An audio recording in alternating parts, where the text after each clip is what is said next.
nyonso bapapa balobanga biso ntango ekoki biso sikoyo tomipesa na makambo misato bolingo mibeko isa ntango ekoki ameka alobaki te akoningisa mokili ntango wana oyo ezali te maloba nyonso papa alobaki eza kokokana 100 ans ekobota makambo ebele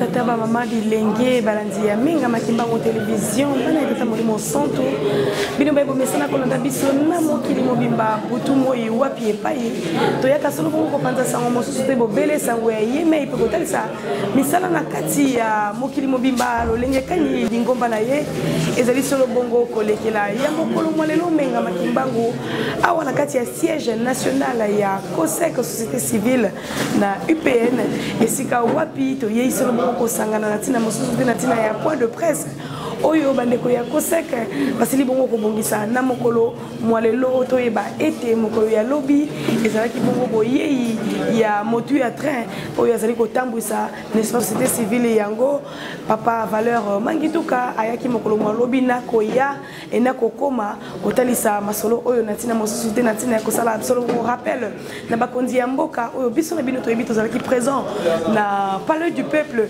esika wapi toyaki kodéposer plus de 100 000 signatures oyo et salamaki ezalaki récolté n'est-ce pas na 4 coins de la République démocratique du Congo na mboka na biso kotalisa ete Congo na biso notre cher beau pays ndenge kaka topembaka yango na kati ya hymne national esengeli kozonga bongo na kati ya royaume kasi uta makambo wana masalema n'est-ce pas délai oyo epesamaki lolenge kani constitution ezali kolobela yango 90 jours esi écoulé esengeli koyeba ete uta le 21 mai oyo tosingaki bongo tozoba suite favorable to pe excompté ndenge tokobaka na lopoto lelo ekoki le 21 yango wana motu ya très papa valeur mangituka atikaki bongo mboka bapaya kuna esika ya kozalaka pe ya kosangisaka bato ayakaki awa na kati ya engomba mokonzi Kinshasa n'est-ce pas kosala rappel elongo na société mobimba na tina ya makambo na biso na bino tozali wana branché na ba micro ya minga makimbango télévision toyi ko assister na conférence yango pe tokokuta na kangonga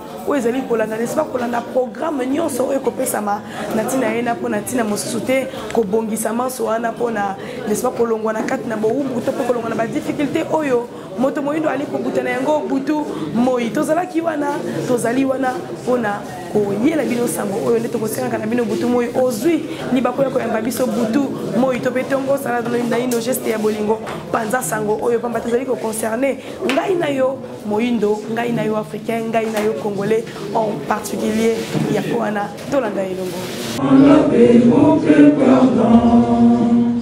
Allez la paix, nous bâtirons un pays plus beau qu'avant, dans la paix citoyenne.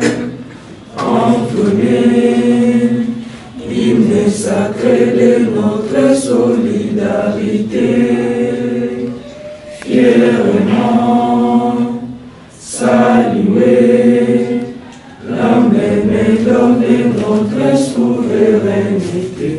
Congo, don béni, Congo, des aïeux, Congo, au pays, Congo, bien-aimé, Congo, nous préparons ton soleil, nous assurerons ta grandeur.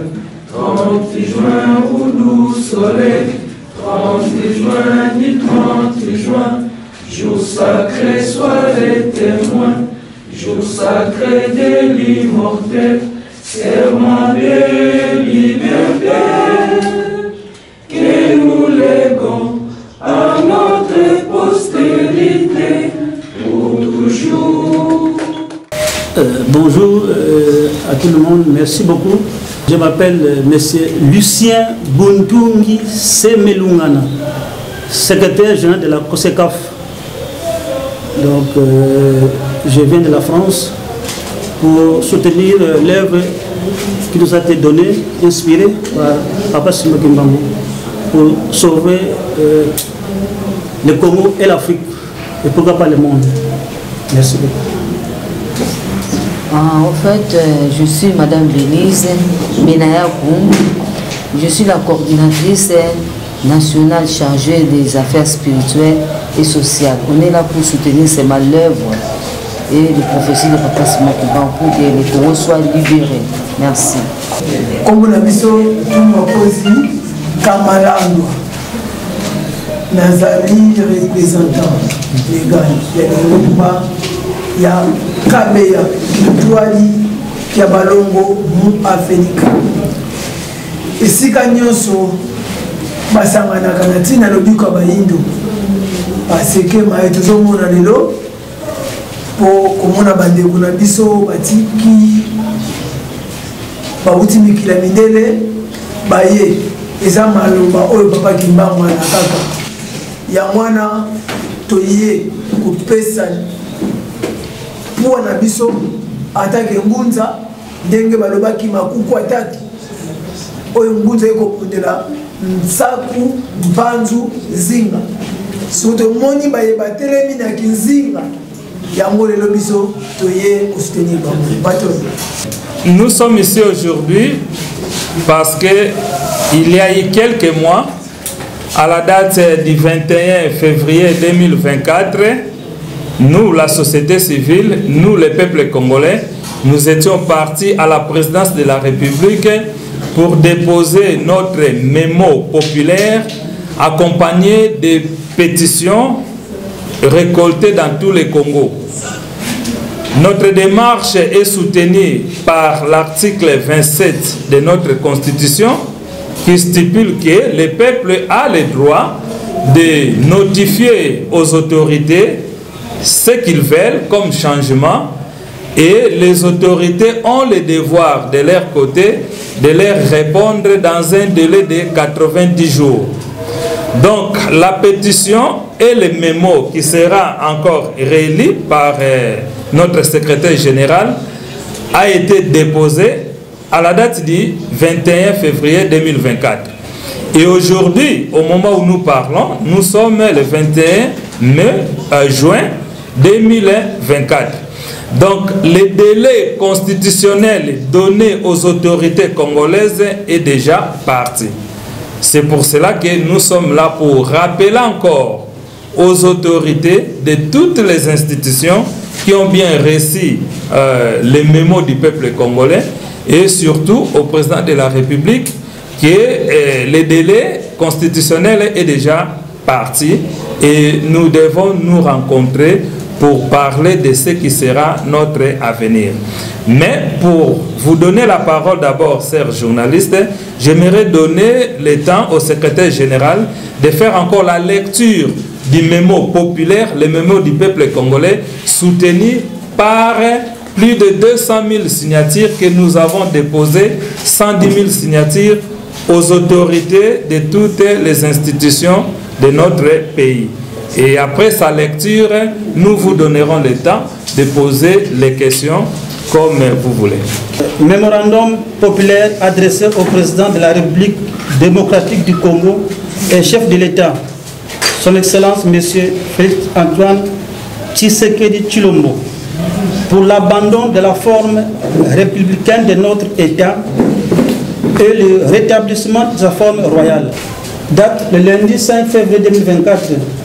Auteur, COSEC, une coalition de la société civile créée sur recommandation spéciale de Papa Simon Kimbangu, sous toutes ses dimensions.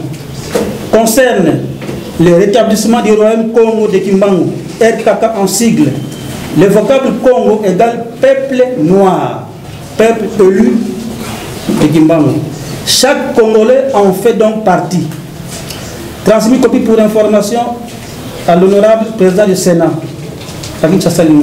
honorable président de l'Assemblée nationale, son Excellence, Monsieur le Premier ministre et chef du gouvernement, Monsieur l'administrateur général de l'ANER, président de la Cour constitutionnelle, sa divinité Papa Simon Kimbangu Tiangani, chef spirituel de l'Église kimbanguiste, Mfumu Fimantino, président du Conseil supérieur des autorités traditionnelles, et à toutes les organisations de la société civile. À l'attention de son Excellence, Monsieur le Président Félix Antoine Tshisekedi Tshilombo, avec l'expression de nos hommages les plus déférents. Excellence, Monsieur le Président de la République, nous, membres du comité directeur de la coalition des organisations de la société civile pour l'émergence du Congo, ainsi que COSEC, vu l'article 5, alinéa 1 de la Constitution de la République démocratique du Congo du 18 février 2006, tel que modifié à ce jour, qui stipule que, je cite, la souveraineté nationale appartient au peuple. Tout pouvoir émane du peuple qu'il exerce directement par voie de référendum ou d'élection et indirectement par ses représentants. Vu la Constitution de la République démocratique du Congo du 18 février 2006 en son article 27 stipulant que, je cite, tout Congolais a le droit d'adresser individuellement ou collectivement une pétition à l'autorité publique qui y répond dans les 3 mois. Nul ne peut faire l'objet d'incrimination sous quelque forme que ce soit pour avoir pris pareille initiative.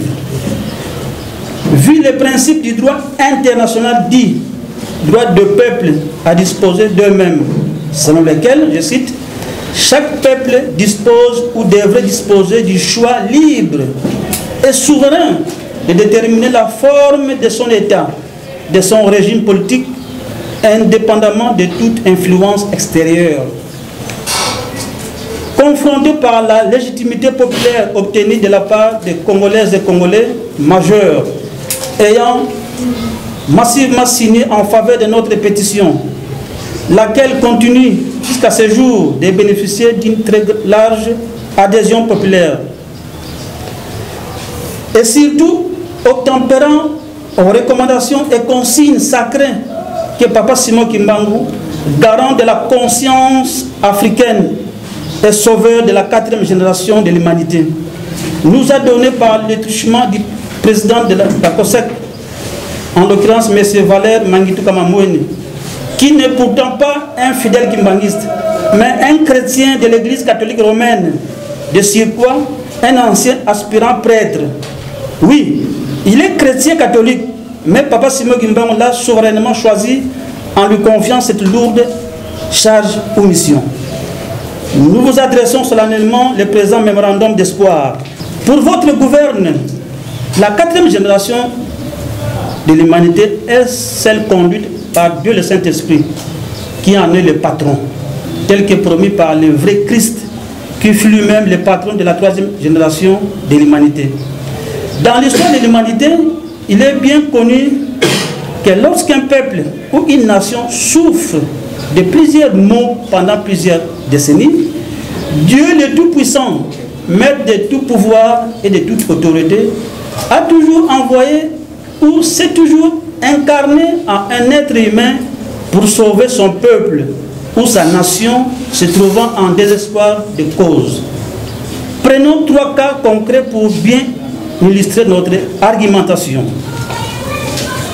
Premier cas, en nous référant de l'Exode, 2e livre de la Bible et de l'Ancien Testament, nous retrouvons l'histoire d'un homme appelé Moïse, l'histoire des déplacements incessants en de nombreux endroits d'un peuple appelé Hébreu, et l'histoire des Égyptiens, Africains ou Noirs. Ce livre, Exode 1 à 40, décrit donc l'exode hors d'Égypte des Hébreux, sous la conduite de Moïse, les dons des 10 commandements et les pérégrinations du peuple hébreu dans le désert de Sinaï en direction de la terre promise. Deuxième cas, nous pouvons parler d'une personnalité hors du commun, très populaire au Congo et en Afrique, appelée Jésus-Christ dans la Bible, dans le Coran et dans les livres sacrés des Mormons. Son histoire est liée à celle des apôtres, de sa famille, du peuple juif noir, des forces d'occupation européennes composées des Romains blancs et d'autres infiltrés non africains. Troisième cas, en nous référant de l'histoire de la traite négrière, de l'esclavage, de la colonisation, des indépendances africaines et de l'occupation étrangère de la République démocratique du Congo par des forces du mal. Celle-ci, dans l'histoire, nous fait découvrir d'un côté une autre personnalité hors du commun appelée Simon Kimbangu et un peuple opprimé appelé Congolais, peuple congolais. Et en face d'eux, des oppresseurs et colonisateurs occidentaux, puis secondés par leurs sous-traitants, complices africains, voire congolais.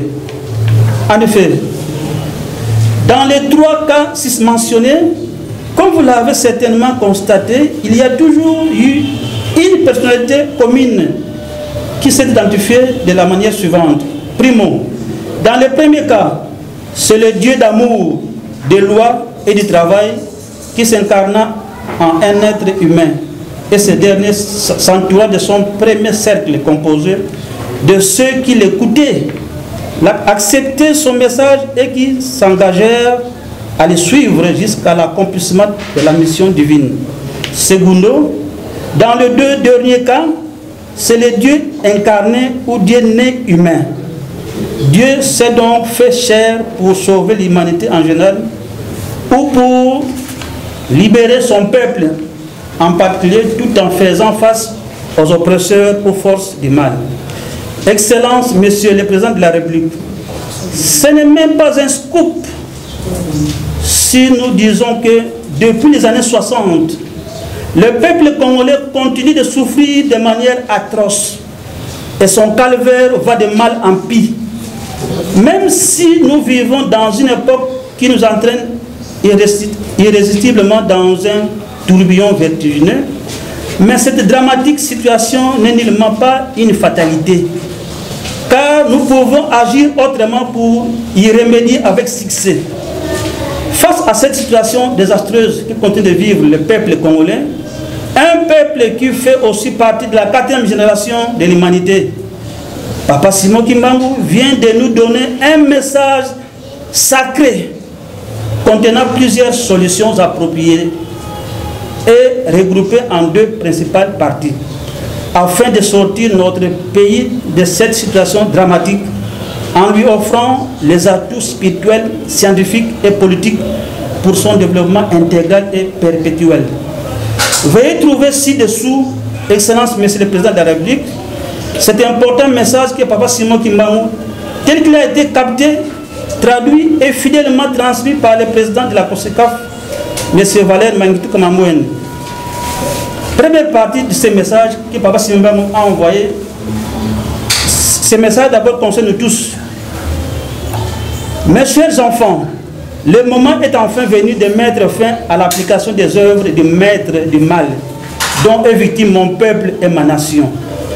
Il est temps d'accepter de planifier un programme gouvernemental d'une transition qui sortira mon peuple et ma nation de l'actuel système de malheur qui s'appelle République, donc République démocratique du Congo, afin de restaurer le système de bonheur dénommé Royaume, donc Royaume Congo de Kimbangu. Vu la constitution en vigueur en République démocratique du Congo, vu le niveau élevé de maturité spirituelle atteint par mon peuple en signant massivement la pétition lancée par la COSECAF, une pétition qui a déjà une adhésion populaire de plus de 100 000 Congolaises et Congolais majeurs. Tenant compte de ma volonté divine et mes promesses sacrées que j'avais successivement proclamées le samedi 10 septembre 1921 à Mazanzanda, au Congo central, le jeudi 17 août 1922 à Lubumbashi et le samedi 17 juin 1944 toujours à Lubumbashi. Vu mon intervention salvatrice en me sacrifiant personnellement pour l'obtention de la première indépendance, donc indépendance politique, au Congo et en Afrique, il est temps de restaurer la force, la puissance et la prospérité de mon peuple, éléments vitaux basés sur l'amour, la justice et le travail. Trois valeurs sacrées longtemps perdues et qui sont les piliers de la paix, de la concorde nationale et du développement intégral et définitif de ma nation. La deuxième partie du message concerne principalement le président de la République, lui seul. Si vous êtes avec moi, Simon Kimbangu, je vous demande de mettre toute votre confiance en la personne de Papa Simon Kimbangu Kiangani et d'écouter la suite de mon message. Étant donné que le corps physique passe, mais l'Esprit Saint qui vivait d'abord dans l'éternité, avant toute création, continue de vivre aujourd'hui dans le corps physique de Papa Simon Kimbangu Kiangani. Étant donné que ce dernier est le détenteur de tout pouvoir et de toute autorité spirituelle ici sur la terre, étant donné que Papa Simon Kimbangu Kiangani est le seul grand roi dans les cieux et sur la terre, et que vous êtes tous des princes et princesses de mon royaume Congo, dont vous êtes personnellement présent, Félix Tshisekedi, le premier prince, comme vous l'avez vous-même reconnu lors de votre visite de campagne électorale en Kamba, en déclarant que Papa Simon Kimbangu Kiangani est celui à qui mes trois fils, les trois saints papas qui sont Lukelo, Charles, Daniel, Dialungana Kiangani Salomon Paul et Daniel Nakuntima Joseph, ont laissé le secret divin et que les paroles de Papa Simon Kimbangu Kiangani sont nganga. Ce qui signifie que ces propos ou déclarations ne ratent pas. Sa volonté s'accomplit toujours. Étant donné que cette déclaration solennelle faite le vendredi 1er décembre 2023 en Kamba, devant des témoins humains et divins, est une véritable preuve démontrant la reconnaissance publique du statut divin de Papa Simon Kimbangu Kiangani, et nous en avons d'ailleurs pris acte. Étant donné que seule la parole de Dieu ne tombe ou ne rate jamais, car celle-ci est toujours accompagnée de tout pouvoir et de toute autorité pour son accomplissement. Vu la question posée par Papa Simon Kimbangu Kiangani aux fidèles kimbanguistes et à la population qui était sur place en Kamba, le même vendredi 1er décembre 2023, dans le but de savoir s'il voulait avoir un autre président à la tête du pays ou s'il voulait continuer avec vous, président Félix Tshisekedi, et que la réponse unanime de tout le monde était qu'il voulait continuer avec vous. Étant donné que c'est pendant le moment difficile que l'on reconnaît un meilleur ami, comme l'avait publiquement martelé Papa Simon Kimbangu Kiangani, et que la parole divine s'accomplit toujours. Étant donné que la majorité du peuple congolais, reconnaissant la voix de leur vrai Dieu, a voté massivement en votre faveur avec plus de 73% de voix. Étant donné que la bénédiction divine permettant aux êtres humains de devenir président dans mon pays émane de moi, Simon Kimbangu, et que depuis l'époque du président Kasavubu, cette bénédiction divine n'était pas encore reconnue courageusement par un vibrant témoignage public comme vous l'avez fait. Étant donné que c'est maintenant aussi que cette bénédiction divine a été reconnue par vous, en instaurant la date du 6 avril de chaque année comme un jour férié, chômé et payé en République démocratique du Congo, afin de symboliser non seulement mon combat multidimensionnel et multiforme, et tout ce que j'ai déjà fait pour le Congo, pour l'Afrique et pour tous les autres pays, des peuples opprimés à travers le monde, mais également les rôles majeurs que j'ai joués pour une prise de conscience africaine. Je vous demande d'honorer ma volonté divine et de continuer à reconnaître mon combat par des témoignages francs et par des actes courageux. Alors, je vous promets de rendre mon royaume Congo la première grande puissance mondiale dans tous les domaines. D'autant plus que j'ai la haute main sur les 4 éléments fondamentaux de la nature, à savoir l'eau, la terre, air, donc le vent, et le feu. Faites-moi toujours confiance. Fin de citation. Nota bene. Chaque être humain a reçu un don spécifique pour témoigner de la grandeur de notre Créateur. Dieu parle à travers les hommes qu'il choisit. Dixit Papa Simon Kimbangu, en date du 10 septembre 1921 en Bazansan de Congo central. En effet, Cet important message en deux parties n'est nullement pas une affabulation, mais un message sacré et authentique de Papa Simon Kimbangu. C'est un message que nous devons tous prendre au sérieux, afin de ne pas commettre l'erreur fatidique et historique commise par le président Kasavubu et ses proches. Et pourtant, ils étaient tous des témoins oculaires de la manifestation de la puissance divine de Papa Simon Kimbangu et de celle de ses trois enfants, Papa Charles Sorokele, Papa Salomon Dialungan et Papa Djangina Joseph.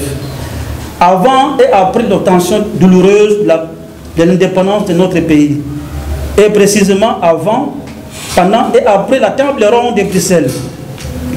Excellence, Monsieur le Président de la République, Papa Simon Kimbangu, source intarissable de bénédictions pour le Congo, pour avoir permis l'arrivée de 5 présidents à la tête de notre pays depuis 1960. Papa Simon Kimbangu est donc prêt à restituer, à redonner à notre nation tout ce dont elle a été dépouillée par les forces du mal depuis plusieurs siècles. En d'autres termes, si la volonté de Papa Simon Kimbangu est respectée, ce dernier va remettre dans son état initial les 3 pouvoirs de base perdus: pouvoir spirituel, pouvoir politique et pouvoir scientifique. La force, la puissance, la prospérité, la paix, la concorde nationale, le bonheur parfait et tous les autres éléments essentiels qui feront que notre royaume puisse devenir la première grande puissance du monde nouveau. En effet, prenant pleinement conscience des enjeux décisifs actuels, nous espérons que le moment est venu d'élaborer, d'adopter et de mettre en application une nouvelle constitution qui, selon la révélation divine, dotera notre pays, notre nation, des éléments de base tels que, petit A, le nouveau nom qui est le royaume Congo de Kimbangu, RPK en sigle. Petit B, la forme royale de l'État. Et ce dernier aura un roi, un gouvernement fort, dirigé par un premier ministre, un parlement général qui sera doté d'une assemblée nationale composée de députés élus au suffrage universel direct pour un mandat limité dans le temps, et d'un Sénat mixte composé de sénateurs élus au suffrage universel indirect pour un mandat temporel, et de chefs coutumiers légitimes et reconnus par l'État qui seront désignés par cooptation pour un mandat à vie, des cours et tribunaux et un gouvernorat général qui va incarner le pouvoir scientifique de création. Car Papa Simon Kimbangu a promis de libérer le pouvoir scientifique de notre génie et savant pour la construction et le développement intégral de notre puissant royaume.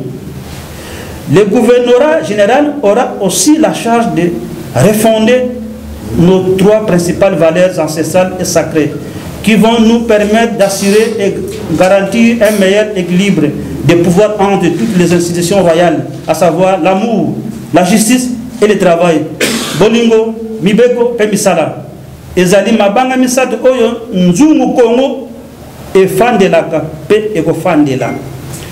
Petit C, les 3 grandes formations politiques, car notre royaume n'en aura que 3. Chaque formation politique incarnant une des 3 principales valeurs ancestrales et sacrées de notre royaume: l'amour, la justice et le travail. Un financement totalement public de ces formations politiques sera prévu en fonction, par exemple, des résultats aux élections législatives et du nombre de parlementaires. Le financement de ces formations politiques par des entreprises étrangères ou par des organismes internationaux sera strictement interdit. Une commission ad hoc sera créée et celle-ci aura la charge du contrôle rigoureux des comptes de chacune de ces formations politiques. Tout cela sera encadré par une loi organique. Petit D, le service national généralisé est obligatoire. Chaque Congolais doit y être enregistré puis un numéro matricule universel lui sera attribué dès la naissance. Petit e, de nouvelles valeurs, de nouveaux programmes dans tous les domaines, un nouvel hymne national, de nouveaux emblèmes et symboles du royaume, conformément à la sainte volonté de Papa Simon Kimbangu, sainte volonté qu'il a lui-même révélée à maintes reprises depuis les États-Unis jusqu'au Congo, à M. Valère Manguitou Kamamboueni. Donc, Papa Simon Kimbangu est prêt à répondre favorablement aux immenses cris de détresse, de désespoir, aux interminables pleurs du peuple congolais, afin de briser définitivement les cercles infernal et vicieux dans lesquels se trouve le peuple congolais. Toutefois, veuillez noter que cette liste n'est ni exhaustive ni limitative. Ces nouveaux éléments de notre nouvelle constitution feront que notre pays puisse obtenir sa totale protection divine.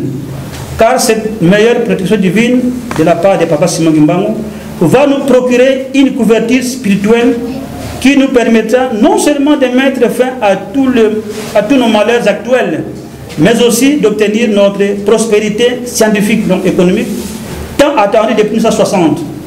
Excellence, Monsieur le Président de la République, notre souhait le plus ardent et le plus allègre est que la sagesse divine vous guide dans vos prises de décision en vue de faire les bons choix. Alors, des choix salvifiques. Ainsi, Papa Simon Kimbangu fera de vous un grand bénéficiaire de son royaume qui sera restitué spirituellement, scientifiquement et politiquement. Car non seulement vous deviendrez le tout premier ministre du régime royal de notre pays, mais également vous aurez la chance historique d'être le tout dernier président de l'actuel système de malheur. Et aucune autre personne ne deviendra président de la République après vous. Ce qui sera un grand honneur pour vous personnellement et pour toute votre famille biologique et politique. Et surtout, vous serez reconnu comme un grand réformateur ayant mis son pays sur le bon chemin, maintenant vers son développement intégral et définitif. Et mieux encore, les grandes puissances actuelles ne pourront plus nous imposer leur impérialisme à coups de dictats paternalistes, infantilisants et très humiliants. Puisque vous serez couverts par notre roi, qui n'aura pas peur de la mort, et par notre Parlement général. Cela va enfin vous permettre de travailler paisiblement et avec dignité en faveur du pays, tout en sauvegardant les intérêts communs du peuple congolais. Tout en restant confiant, les membres du comité directeur de la COSECAF vous remercient par avance de l'attention particulière que vous allez prêter à ce mémorandum d'espoir pour le bien de toute la nation congolaise, et vous prions de recevoir, Son Excellence, Monsieur le Président de la République, nos sincères salutations patriotiques. Vive Papa Simon Kimbangu, salut et sa suite. Vive le président Félix Tshisekedi Tshilombo, vive le peuple congolais, vive la société civile par la COSECAF, vive le royaume Congo de Kimbangu, Ingeta, Ingeta, Ingeta, pour le comité directeur Valère Manguitou Kamamboueni, président général. Voilà, les contacts sont là. Et en annexe, nous avons ces documents, les signatures, 110 000 signatures. Le royaume Congo de Kimbangu, c'est les 3 logos. Et ensuite, un document, signification des emblèmes et symboles des logos sacrés du royaume Congo de Kimbangu. Et puis un livre intitulé Les indépendances africaines, la victoire de l'homme en panne. Dans ce livre-là, on parle de Papa Simon Kimbangu qui a donné l'indépendance à 42 pays africains. Et il y a tous les présidents qu'on connaît, c'est Papa Simon qui les a choisis pour devenir président. Nous, on ne connaissait pas ça avant. Pendant que nous on dormait, Papa Simon Kimbangu a agi partout, nous sans le savoir. Merci beaucoup, je vous en remercie. Vos applaudissements.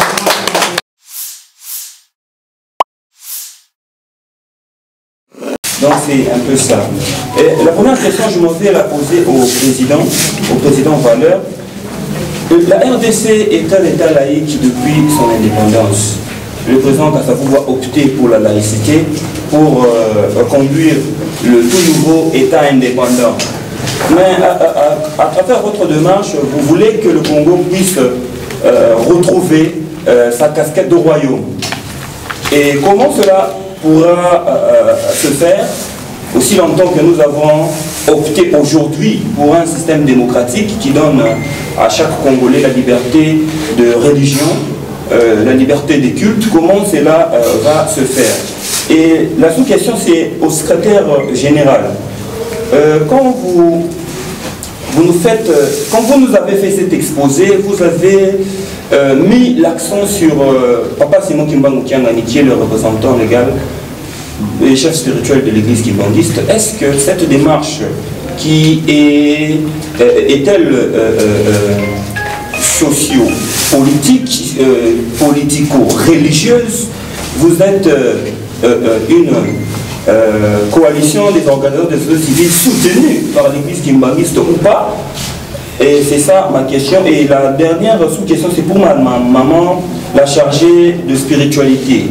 Dans ce royaume que vous voulez pour le Congolais, quelle sera la place de la femme? Parce qu'aujourd'hui, au Congo, c'est l'image de la femme qui est dégradée. Et c'est l'image de la femme qui est violentée. Et dans ce nouveau Congo que vous voulez, le Congo de la royauté, quelle sera la place de la femme?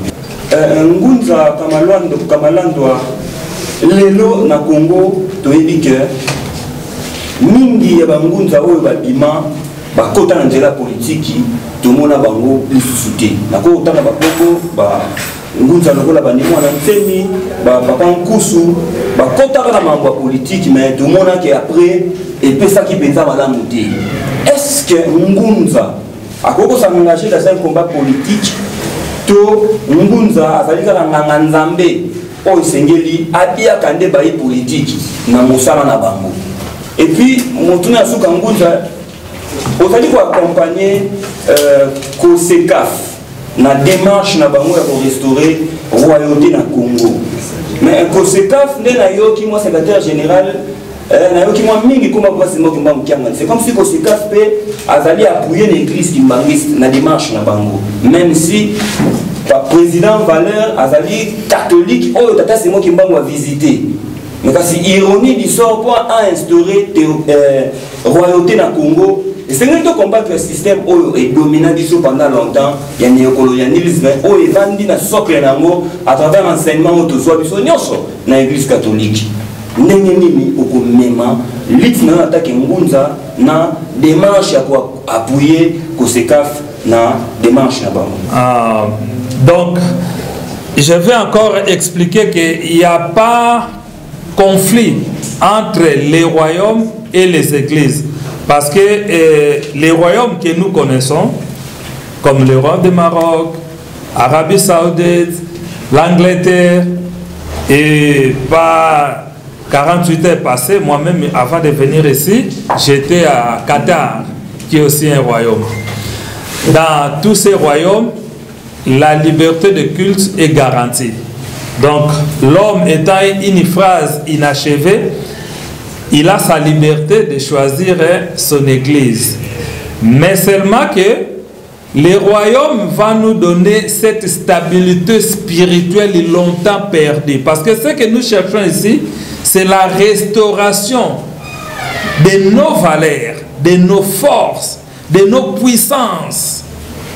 Donc, je ne vois pas mal si, par exemple, hier, j'étais un commerçant, je marchais très bien avec mes commerces, et aujourd'hui, j'ai fait des erreurs, je suis tombé, et je cherche à revenir pour corriger mes erreurs et redevenir puissant comme j'étais hier. Donc, les royaumes nous amènent cette stabilité spirituelle, politique et scientifique. Et il n'y a pas conflit avec la liberté de culte. Même si il y a des prophéties devant qui vont faire de sorte que les églises qui sont de gauche à droite, et même, ça sera des mêmes, ça ne sera pas quelqu'un qui va aller les fermer, non. Et même, ils vont connaître la vérité et la vérité leur tranchera. Et c'est à ce moment-là qu'eux-mêmes reviendront pour dire que oui, nous avons compris que les dieux que nous avons longtemps cherchés, ils n'étaient pas loin, ils n'étaient que Kimbangu. C'est eux-mêmes qui viendront avec cette conclusion. Personne ne va les forcer à fermer la porte. Donc voilà un peu ce que je peux dire de mon côté. Je pense que si j'ai bien martelé, ce n'est pas moi qui impose ce nom-là. Mais Papa Simon Kimbangu, c'est lui qui a donné un message. Dans ce message-là, il nous dit de faire ça. Ensuite, il ne faut pas confondre la COSECAF. La COSECAF n'est pas une église, ni encore moins un parti politique. Mais, comme je vous l'avais dit, le président n'est pas gimbanguiste. Moi, je ne suis pas gimbanguiste. C'est président gimbanguiste, je ne suis pas président gimbanguiste. Donc, mais Papa Gimbangu donne des messages. Nous, on ne peut pas refuser ces messages-là. Il donne des messages, voilà. Donc, c'est un message divin qui est arrivé. Nous donnons des informations à qui est droit. C'est un message que Papa Gimbangu a donné au président de la République. Donc, notre rôle, c'est de transmettre le message, c'est tout. Donc la COSECAF n'est pas soutenue par l'église kimbanguiste dans cette démarche. Il ne faut pas comprendre. Papa Simon Kimbangu, il est au-dessus de toutes les églises, toutes les nations. Je donne un exemple. Vous savez, Papa Simon Kimbangu est allé sauver les prêtres catholiques au Congo-Brazzaville, vers les années 50. Les prêtres blancs voulaient tuer tous les prêtres catholiques noirs au Congo-Brazzaville. Mais Papa Simon Kimbangu, comme il est au-dessus de toutes les églises, il a parlé au prêtre, l'abbé Philbert Youlou. Il a dit, bon mon fils, vous avez rendez-vous demain le 25 décembre, n'allez pas. Les blancs veulent vous mettre du poison, ils vont vous tuer. N'allez pas. Et puis moi j'ai choisi comme... Après il viendra président du Congo-Brazzaville. Après Kimbangu est à Paris, dans sa douche, il s'est baigné. C'est pas lui-même il était kimbanguiste. Il a dit, comme il est catholique, qu'il meurt, je m'en fous. Mais Papa Kimbangu est au-dessus de tout. Il faut les réduire à l'église comme kimbanguiste. Non. C'est une partie de Papa Kimbangu. Papa Kimbangu est d'un tout. Il est allé au Togo, il a choisi, il y a des gens, pas kimbanguiste. Le roi ascendé du Maroc, Papa Kimbangu, il a choisi. Partout, au Gabon, il a choisi partout. Il aime tout le monde. Il aime toute personne opprimée. Lui, il est pour la liberté.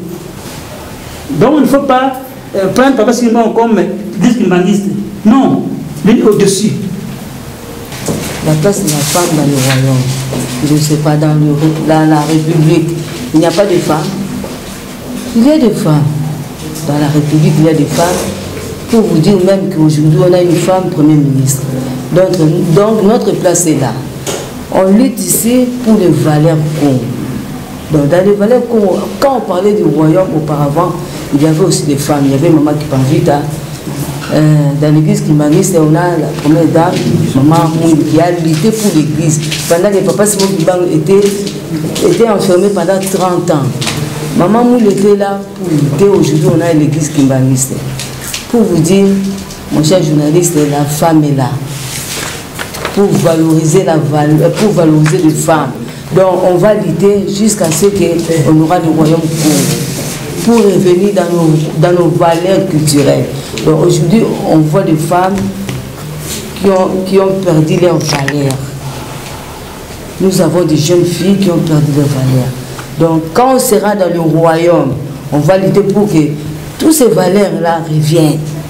Donc tout Bunda, pour des valeurs wana Boumouassi et Zonga. On sera là.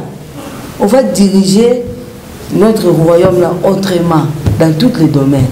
Comme nous a demandé Papa Simon Kimbangu, comme nous recommande Papa Simon Kimbangu. Quand on parle de Papa Simon Kimbangu, ne voyez pas seulement Papa Simon Kimbangu, parce que Papa Simon Kimbangu qui est l'incarnation de Papa Simon Kimbangu de 1921. Donc, on est là, on va lutter pour revenir dans nos valeurs de maman. Donc, c'est ça ma réponse. Je peux ajouter complètement maman pour la femme. Dans le royaume, ce sont des valeurs, comme maman l'a dit, qui seront préservées. Par exemple, avec votre démocratie, Hein? Je prends l'exemple de la France. Moi, je viens de la France. Nous avons un premier ministre homosexuel, des ministres homosexuels, tout le monde. Et puis maintenant, ils ont autorisé, quand l'enfant naît, l'enfant a, on ne peut pas dire que c'est un garçon bien une fille, non. On dit genre. C'est-à-dire que l'enfant, quand il va gagner, lui-même va déterminer son sexe. S'il dit que bon, moi je vais venir devenir une femme, on va faire l'opération. Il y a même des hommes comme vous, on fait l'opération, vous devenez une femme. Je connais un maire, comme bourgmestre en France, qui était maire élu, un homme. Après, il a changé de sexe, il est devenu une femme. Et puis il est venu, maintenant on dit, oh, notre mère est devenue une dame. On a fait l'opération, tout, chirurgical. Tout ce que vous voyez dans une femme, et l'homme aussi, tout c'est fait. Tout. Mais ce sont des valeurs, selon la démocratie, c'est la liberté. Mais dans le royaume, nous voulons garder des valeurs humaines, des valeurs ancestrales, pour donner, pour donner un peu de valeurs à l'homme et à la femme. Et le respect. Par exemple, ici à Cossette, nous sommes dirigés par les mamans. Maman coordinatrice, il y a aussi une maman scientifique. Il y avait une maman, toutes les trois mamans étaient des engagées.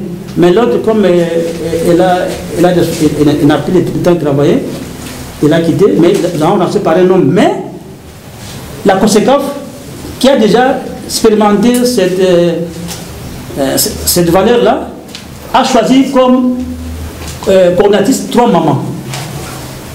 Vous voyez la valeur de la femme. Voilà. Maintenant, mingi mutata kombo ya bapa ya ndeko bengi. Si vous me faites un combo ya bomboka na bino, ezala yenge mingi. Kayongo. Tata Kayongo. Tata Kayongo, tu as mis mutuna na bino, ne sengo nyoso. Au moins, il m'a été vendu là. Ezala ka déjà.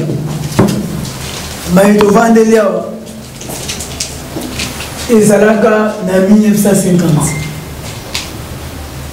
Wapi, bae basangana kinango. Namboka ya Kisantu ozalaki inspiré de l'engine de Vandelia eza batata nzenzalandu oyo baye kosala likanisi ya kosala abako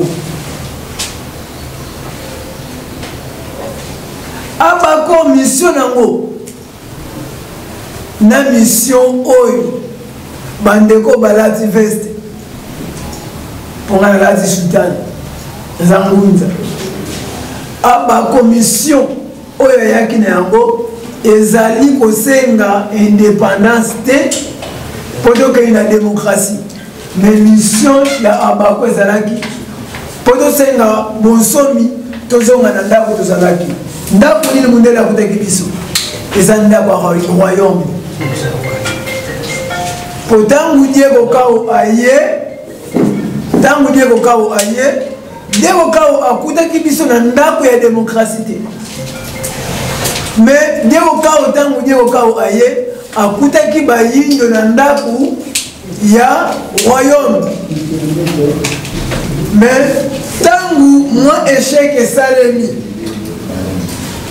après indépendance, Papa Kasavubu fallait atosa oyo bapesa ki epai ya tata Kimbangu na 3 fils ya papa Kimbangu oyo po papa Kasavubu baba kende table ronde entraînement na ye ezalaki basango te ba missionnaire te baye ba entraînaki ye ezalaki 3 fils ya papa Simon Kimbangu papa Mbuluzi Kimbangu mais tangu bakei ba piège ba yebisaki ye et pas 3 fils papa Liangenda papa Kisolokele papa ya Longana côté ba okende ba ko tenter bino ba ko menka bino mais tangu ba ko menka bino mais ba piège ba ko tela bino kesi moko mabele kesi moko mbongo mais yo Kasavubu ko pona mbongo te pona mabele solo atosaki soki batuni bino deuxième question bakotuna bino bonzambe oyo ekotambusa bino après indépendance bonzambe nini papa Kasavubu a trahir yango moni eboti likambo oyo ngana kobenga ngo na miso molimo atake ngunza eza abakode soki moyen eza bokobeta na bango ata maboko nde bongo fale bapesa bango bonzambe ne kotambusa alobi bonzambe amupe atrahir consigne ezalaki bon ntango bokozonga biso tokozala 3 fils ya papa Kimbangu tokozala na mobana ya pepe na bamissionnaire mais ntango bozokita na avion bato ya liboso bokopesa mbote eza biso ntango mokolo ya bozongi ya bapapa Kasavubu bazokita fale bapesa mbote epai ya 3 fils ya papa Kimbangu bakepesa na bango baprêtre bamonseigneur mbote nde esika pasi ekoti yango moni indépendance oyo tozwi ti lelo eza fond indépendance uta tozwa bonsomi peuple pasi na pasi motu na tuni ya motu ya mfumu mwanasemi bapapa mpusu bakotaki politike ngunza aza na droit te ya kosoutenir politique ya démocratie mais potolonga bitumba oyo tozobuna ya bangunza sans politique bitumba oyo tokolonga te po ntango mundele akangi biso na bowumbu ayaka ye moko te basango bazoloba boboto bondeko mais kati na bango eza na bato balataka baveste kuna bato balati baveste na chikote bato bazobondela bino ayo bobengi bangangatani boboto bosambela na komba tata mwana molimo santo soki mpe lolenge wana nde tobungelaki po tobima mpe na bobungi oyo toya kobima esengeli kingunzisme ezala mpe na baye bakoloba français mais soki bangunza oyo botangi bakongo bakotaki na système nayebi te système me ngai nakoloba mwanasemi abungi te mwanasemi ayaki na restauration lelo ayaki na système politique ya oyo babengi bunda mayala ayaki kote ya 3 pouvoirs ateyaki biso pouvoir scientifique oyo ebetisaki ndika oyo bino nyonso bobangaka lelo mwanasemi ateyi biso politiquement mpe oyo lelo nani tokosomango te parce que ezalaki congolais aboya kolanda yango ti lelo eza na bibliothèque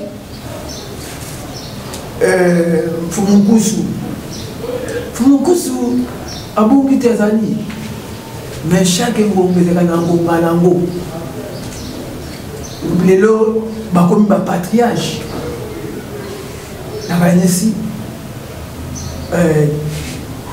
mpona deuxième question ezalaki na ntina église kimbangisi te église kimbangisi te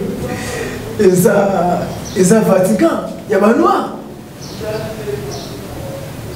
oyebi lelo eloko ozokitisa bitumba na biso bangunza ezala makasi te parce que papa Kosi atanke nakomi na 15 000 personnes nake na village natali na biso nakomi mbanza nsilulu mboka elaka na mimba ndimina na mboka elaka oke na tata Onda mbanza nsilulu na ye mbanza nzambi oke bato apadiste bango songantela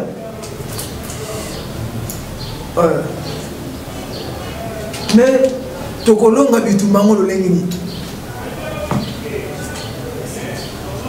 kamba eza esika ataki mbanga bandaki mosala faut biso nyonso tumba na biso ezali un jour kamba ezonga place ezalaki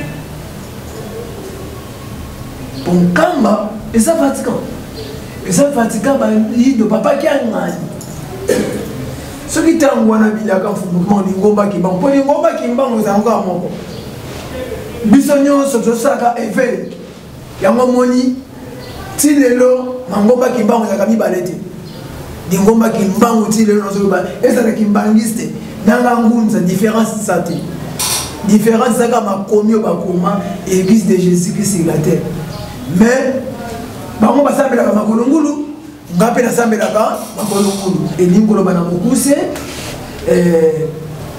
biso nyonso soki lelo kofekal ezokende mingi na nkamba babungi te mpo na 1950 bambuta kasabubu na mbuta nzitalandu bakendaka mpe nkamba matolomi. Alors, j'ai suivi avec une attention soutenue lorsque le secrétaire général faisait la lecture. Moi, je voulais beaucoup plus poser quelques questions sur le fond, beaucoup plus sur ce qui concerne le royaume. Alors, je vais aller faire la langue de mon émission. Na likamoteli royaume. Merci. Na likamoteli royaume, tant vous allez au Tanga, ici comme on lobby que président de la République, Ouazali Félix Antoine Tshisekedi Yassika, Sikaroyo, a la fière, vous allez président Yasuka, et vous allez même dans le beau Tanaï, mais hier vous allez comme premier ministre. Sikawana, Toyo Kiamo est sauté un peu Makasi Namatoui. Alors, Yebisa Bisso, Bino, Nanay pour continuer mon Bino et la pétition n'est pas proposée. Mais Sikawana, au niveau de Bisso, ni. C'est-à-dire que Yé Ndemo, à désigner Moutou, ou bien Banani, c'est la organisation, on a pour bâtir premier ministre, et puis Ouawana Ouda Wapi. Là, c'est la première question en ce qui concerne l'économie. Deuxième, Nazo n'est pas le président Valère. Ici, quand je la précise l'exemple pour la Qatar et les Émirats, que j'ai aussi à visiter pour comprendre comment est-ce que va s'organiser. Alors, ma question est que ceux qui ont commis dans vous allez constater que apparemment c'est comme si chaque province est comme État manquant où il y a un roi, et puis c'est le fédéralisme en fait. Et il y a un roi qui prime au-dessus, il y a un roi Moussoussou. Est-ce que, dans la proposition on aura la même organisation Bongo, parce que tout le monde est présent sur le pays, tout le monde est chargé dans un pays africain. C'est-à-dire que nous sommes conséquents que nous sommes là, c'est-à-dire que nous sommes de même en Angola, nous sommes de même en Congo, on sous-entend comme ça, la question est là. Nous sommes de même en Cameroun, parce que la carte géographique, il y a Royaume Congo, le pays où nous sommes cités les lots, il faisait partie, ou bien, et vous allez jusqu'à la province, nous vous allez à Klo Awa, et il y a Congo et Royaume Kimba. Et puis, ma dernière question, c'est de savoir d'où est tiré l'inspiration et le logo Oyo pour Pessina Soukawana. Merci.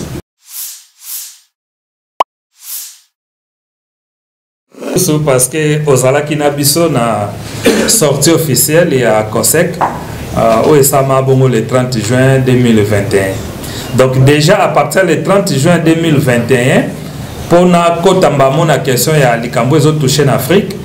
Tango token kamba tozongi toaki ko kende sous kamba na décembre 2021.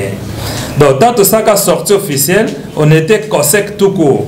Mais tango token kamba nde papa Simo Kimbangu amonani hein soko moni ba image ya kamba ezakana ba homme ba papa o batambola kabalati pembe na drapeau. Alors papa Simo Kimbangu abimi na drapeau wana. Hein, na forme na ya kala. Et puis abandaki ko sala ba échange ya ba siège. Donc azana drapeau et puis azwa ko fan de sika kiti papa Simo Kimbangu kianga na fandaka. Maintenant na suka nango les jeunes là au basimba drapeau ba déplacer vers droite. C'est ainsi que papa Simo Kimbangu depuis drapeau azoloba. Et ngana capté message. Et chance pour moi batutu bafandaki, c'est-à-dire tozaki debout au moment moko et puis batu bafandi ngana tikali debout parce que papa Kimbangu na formé ya kala ya 1921 azobisanga ke mwana nanga kombona ya kose kiboche il faut bo bakisa Afrique na suka po Afrique mobimba ndeza bilanga mosala nanga. Donc teko koma Kosekaf à partir le 24 12 mois il y a 2021. À partir de ce processus, il y a un contacter les pays Afrique Moussoussou et tu as un processus wana toko makaka. Tozo les capé dans l'ambassade na bango parce que na histoire il y a papa Kimbangu. Yenda pona chaque premier président autobenga ba père des indépendances. Donc on a besoin tous à la contact na ba famille wana pour que tu travailles na bango na projet yo communément.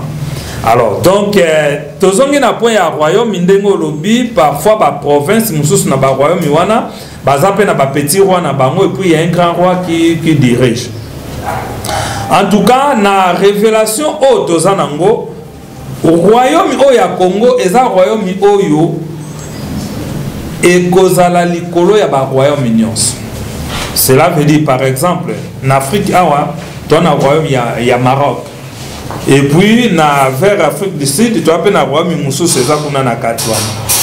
Ba royaume wana nyonso, po ba comme na liberté devant mundele. Papa Simon Kimbangu mutaida gaba.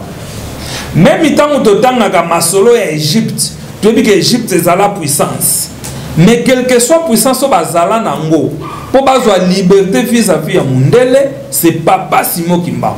Et wana zalaki, si je me rappelle bien, le 27 février 1954, au papa Simon Kimbangu abimaka en Égypte, il a choisi un officier militaire. D'abord, la puissance na ya bonzambe na ye, a sali que véhicule ya officier militaire wane tombe en panne. Et le véhicule qui tombe en panne, mais officier lui même, na tcheka carburant na village de Bosso. Ndengeni véhicule carburé c'est. Il voit un noir qui descend des montagnes na vélo. Ah oui, mais c'est pas possible. Na bangomba wana un noir à Outiwapi. Et le noir en question, c'était Papa Simon Kimbangu. Aye, kokutana naye, aebisi que non, naye okutana yo tout consort. Et alobi na ke na Outi na Jérusalem. Tango officier égyptien yoki Jérusalem, aussi longtemps que Israël et kangana na bango, il pense directement na Israël. Papa Simon Kimbangu a répété les aebisi était Israël, Jérusalem, il y a Israélité. Naouti na Jérusalem, il y a Afrique. Et Papa Simon Kimbangu a bandé kolobela Nkamba. Na 1954. Alors que en 1954, celui qui est né en Kamba, qui n'a que 3 ans, c'était Papa Simon Kimbangu qui a gagné. Mais le Kimbangu, qui est en train de donner la liberté au peuple égyptien, il dit qu'il vient de Kamba, le Jérusalem d'Afrique. C'est pour montrer comment Dieu est capable de tout. Parce qu'il est dans tout et tout est sorti de lui. Et c'est pour cela qu'il est Kimbangu de son vrai nom. Na minoka bakoko na biso. Oui, Nicole Baké. Et là, comme on bomba maintenant, c'est un moutouma à quoi comme on a noté, mais force moi boy bimise yango. Du fait que bimise là comme on bomba ma moutouma quoi comme on a noté, yango des Kimbangu. Bon, Kikongo est belé. Bamsou ba bengango mbangu di, bamsou ba bengango tungunwa. Et là ba Kikongo. Pokolo baki yombo, pokolo baki mbeko, pokolo baki ntandu, pokolo baki manyango, pokolo baki mususu, mais aga Kikongo na même sens. Donc quand on parle de Kimbangu dia tunguna, yewana Kimbangu ya Kimbangu di, parce que ça même kombo et nikolo bako bimiselo ko bomba miko bimisa yango. Donc c'est ça la puissance de Papa Simon Kimbangu et le royaume otoza kolobela, ezalinde royaume ya Tatanzambe Mokeli. Oya sala ba roi nyonso wana. J'ai eu la chance d'être obligé de faire la diaspora. J'ai eu la chance de faire na baroi belé. À partir de Betidi nanga la salle. Et j'ai compris que bazala na bonga ba ime. Parce que baroi mususu kutu ba facha pour ba répondre nga. Parce que selon bango j'étais un étudiant noir. Pourquoi na contacté bango et puis na osenga bango audience. Est-ce que Betidi mindela mboka ba sala ngo. Mais ba yeba kité que ils étaient en France. Il y a moi na tata Kimbangu. Oya zali kolo ya ba pema ya baroi nyos. Donc le royaume qui sera au Congo, c'est un royaume qui va diriger tous les autres royaumes du monde. Pour la question, il y a un président qui devient premier ministre, la formule politique, là où il y a les rois, il y a le premier ministre. Mais le premier ministre, c'est lui qui joue le rôle du président de la République. Au moment où Mboko est un royaume, tant que le président Mboka Bakutanaka, ce n'est pas les rois qui rencontre. C'est le premier ministre, parce que le premier ministre dans un royaume, à Kokanina, premier ministre de la République. Ndenge tozui mama na biso tuluku aza premier ministre. Maza na pouvoir mon côté na premier ministre d'Angleterre. Premier ministre d'Angleterre c'est un chef de l'État. Ce qui peut président Félix Sekekuna yende mutako yambaye comme chef de l'État. Mais premier ministre oya biso wa akweko yamba chef de l'État ya mboka msute. À moins que président de APC pouvoir wana yambaye sa makambu na ye. Mais sinon premier ministre ya royaume c'est lui le chef de l'État. Donc le président Félix ce qui a saisi l'opportunité pour ça, Nzambe aza riche à pauvreté. Opportunité où ils ont bêté ma carte na mesa na ye. Pour y mtaza mokonzi siko. Ce qui a saisi rangote, Nzambe aza pouvoir ya kolongola ye, ache mutu mususu po ko kisabilaka na ye. Mais ce qui a saisi yango, ndako za na chance ya kozala le dernier président ya Congo. Mais kozala mena le premier ministre du royaume. Donc aza na double casquette ya bénédiction. Lionel Lopar, ce qu'a saisi l'occasion. Matondomi. Le logo Oyo, ezali inspiré. Namayele na mutumoko te bisawa a Saliango. Peut-être na kola Sabino na zample moka logo awa. Ko ezali logo ya royaume. Ko ezali logo ya parlement général. Ça a institution dans le royaume. Vous avez gouvernorat général. C'est ça le bloc moko. Et vous avez une séance d'explication. Tout le temps, il y a coquille. Nous avons une commission chargée. Nous avons un molime. Papa qui m'a dit il faut transmettre la commission. Papa qui m'a dit donc, dans mon coussin, bref, le logo est inspiré. Vous avez la chance puisque, nous avons l'exemple de Moko, il y a des petits détails, il y a un logo, Moko qui est dans le logo, papa qui me parle, pour le lion, pour le léopard, pour le wana, donc on a fait ce exemple, on a la chance, il était rapide à Moko. Par petit détail, papa qui me parle, papa président Valère, Nandé Patia, on a un katibuna. Na koki ko compléter loko moko na o papa secrétaire à lobby mingi oko tanga wana eza explication logo o ezolakisa nini peut-être na histoire ezalaka nini mais les origines eza plus spirituelles et c'est très profond tokozala na ba séance tango ba konzi ba bengisa biso ke biso ba konzi ya politique na bino peuple société civile to sangana to zwanzelo yo nde tozana ba séance explicative na ko pesa kaka exemple moko ya logo ya Afrique oyo papa Simbi logo ana tozui yango mokolo oyo tremblement de terre esamaki na Maroc na kanisi bolandaki na Maroc tremblement de terre esami et puis na Libye Maï et Boukani et Boma ville mbimba presque 3/4 ya ville Maï memi bango kwa bon océan. C'est la nuit là que le logo oyo eya. Parce qu'il y a eu des événements qui s'est passé en Afrique sur le plan spirituel qui nous a été révélé pour que l'Afrique est maintenant ceinturée. Donc on a une protection qui protège l'Afrique. Et tant que oyo kaba nungu libanda mokili, c'est ça au juste. Donc, bitumba fait bête manaba continent sur les 4, sauf Afrique. Mais ce qu'on va bitumbo ça en Afrique, photo si sango. C'est ainsi malheur na ba politicien au bazo lia na sima ba bitumbo eza na Congo. Parce que sur le plan spirituel, l'Afrique est déjà protégée. Masola bitumbe zongi pa ba mindele po bango fo ba kita biso photo mata. Oh bisiko bitumbeza moi ba ba mata ezate. Siko po mundela kita fo tata kimbanga zongi sila ba bitumba. Pour moto moinda mata faut papa kimbango pesa kimia yon boyoka banzembo zoya kimbango kimia parce que ils a déjà changement de pôle c'est salami makamba bitumba feti kala masola ba mindele makamba kimia fait comme masolo na biso po biso sikoto mata l'état mundela ko sutuka l'économie c'est quoi nde ba yasko ko luke pa na biso nde ngo to lobake ba ko mosale la biso parce que na moment économie na bango ekwe ya biso e mata et ya biso ko mata na vitesse à mirage. plus que mirage. Parce que toi, on a nyos au bango banango, au basaleli ba caméra, au bino bo salela ba journaliste, biso toi nango. Mais question est ça que il faut te fan de cette attaque imbango nesika nae. Parce que le problème c'est quoi? Ce qui te fan de cette attaque imbango nesika nae été et ka fongole biso a bénédiction nyoso. Ba profiteur ba kobima. Un pasteur va sortir, alors que ngana outi na jeune à 15 jours, voilà pourquoi yango Congo est commis boy. Tu dois jeune avant. Oh ngam na tondi sa stade, voilà pourquoi Congo est commis boy. Ce qu'on t'a dit mbanga otika bango boko misa Congo, popo so raison na tala bino ba ko misa Congo te. Tango yé toko fandi sena kiti na ye, le Congo devient puissant et Afrique mbimbeze la biso à partir de biso de Afrique komata et puis ba continent na nyose ko koya pe ba ya Lukasko biloko et pas na biso. Voilà un peu ba logo na ndenge eyé la. Ma première question est la suivante. À ce stade, qu'est-ce que vous avez fait ou qu'est-ce que vous prévoyez de faire pour que vous puissiez rappeler aux autorités que le délai est déjà dépassé? La deuxième question, est-ce que la COSECAF est-elle ouverte à toute collaboration avec les différentes églises ou c'est seulement avec les églises qui croient à la prophétie de Papa Simon Kimba? Point de presse auto sala lelo.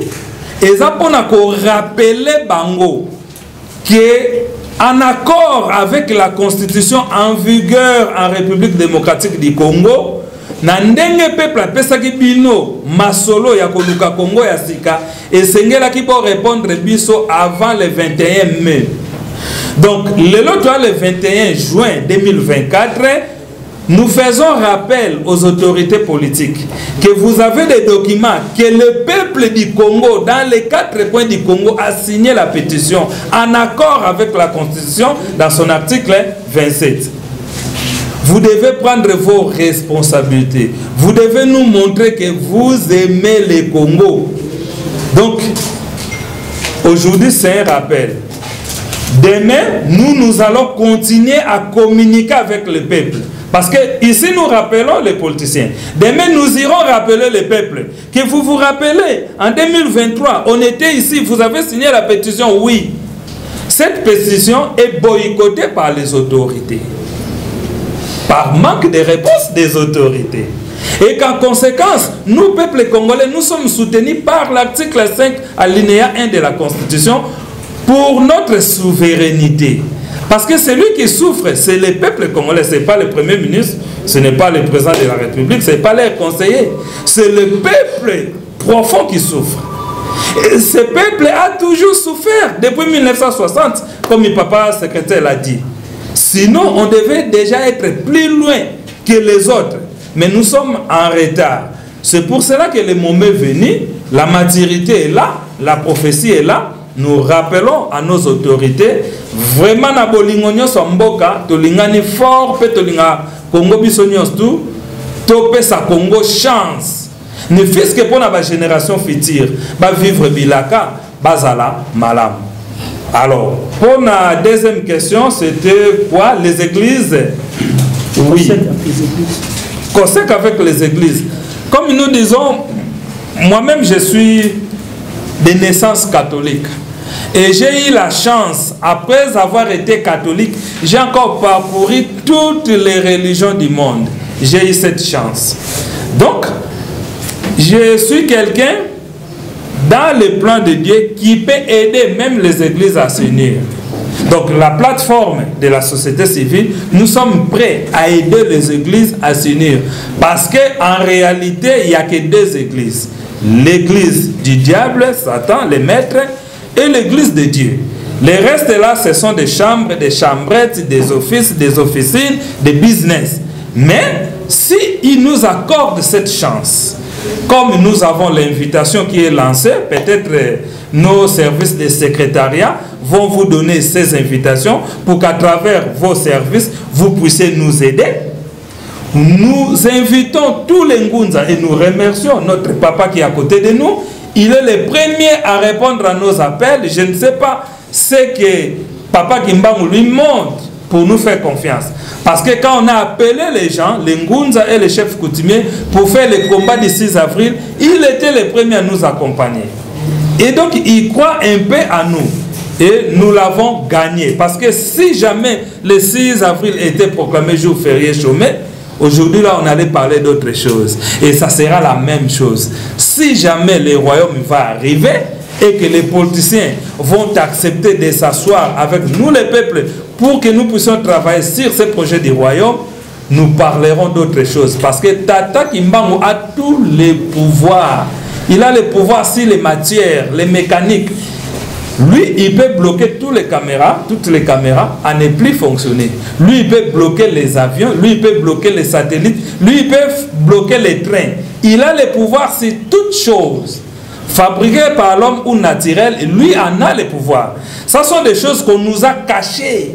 Parce qu'on devait étudier ça à l'école. J'allais être plus content, même si je suis catholique.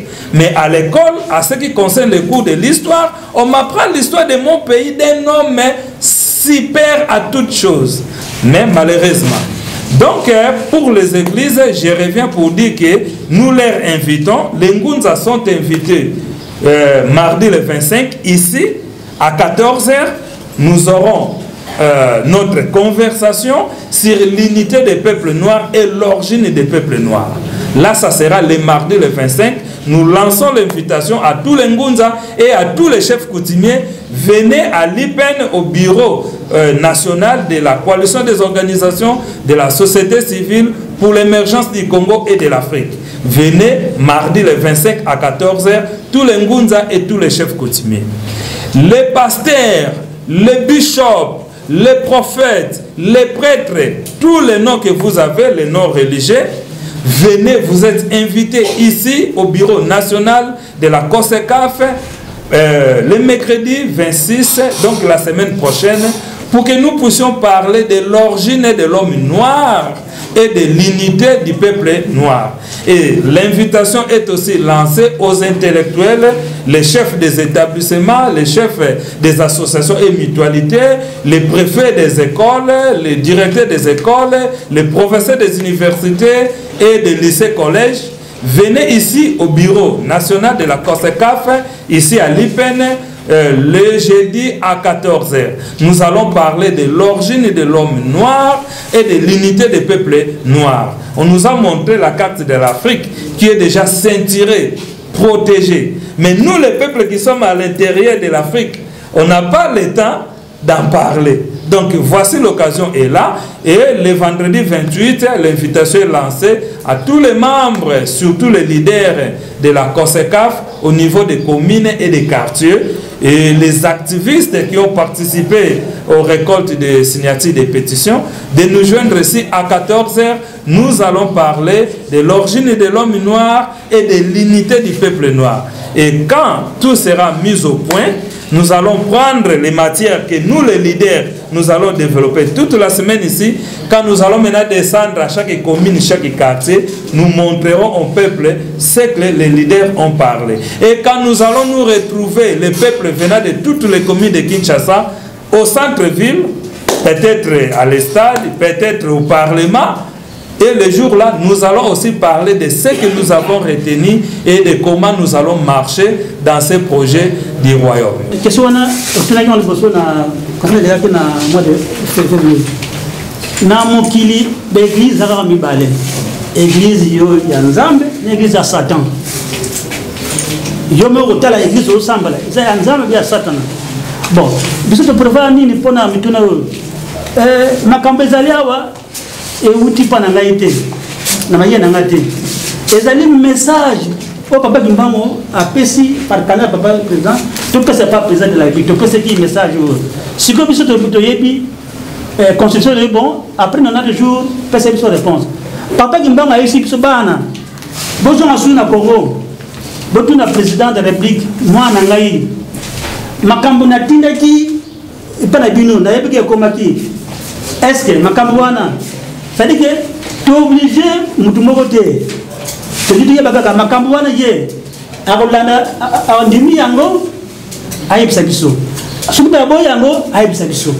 voilà notre démarche. Tu es obligé de dire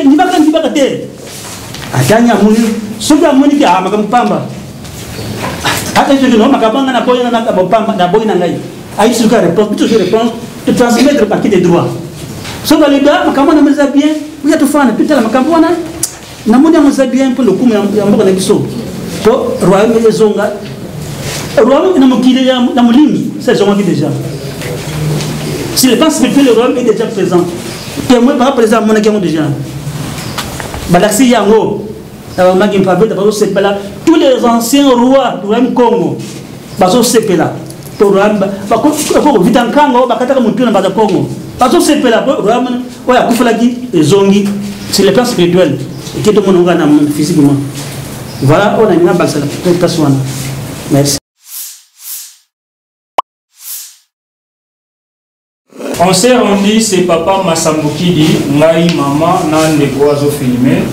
Papa Massambukidi nous dira ceci. Royaume déjà Isali, mais tikaline faisabilité nango. Et na rejoindre maman Keren, la Cosette Isali pour les pour collaborer dans Mangomba, prévenir nos différentes signatures en pétition a été récoltée aussi dans différentes églises. Voilà la précision. Na kosipa kulobala munoko ya mokana. Mutuna na libosi zali na ngambu ya conseil de ya président Valer Mangifu Kamangwele. Oyo ezali mbala emisa to pe ani bali to mondi yo ko ya natina ekumba kolo. Boye lelo kosala rappel na maiko bosingaki na bakonzi ya mboka bakokisa to pe basalela biso kasi kosala mate le boye koningisa bango to pe ko rappeler bango.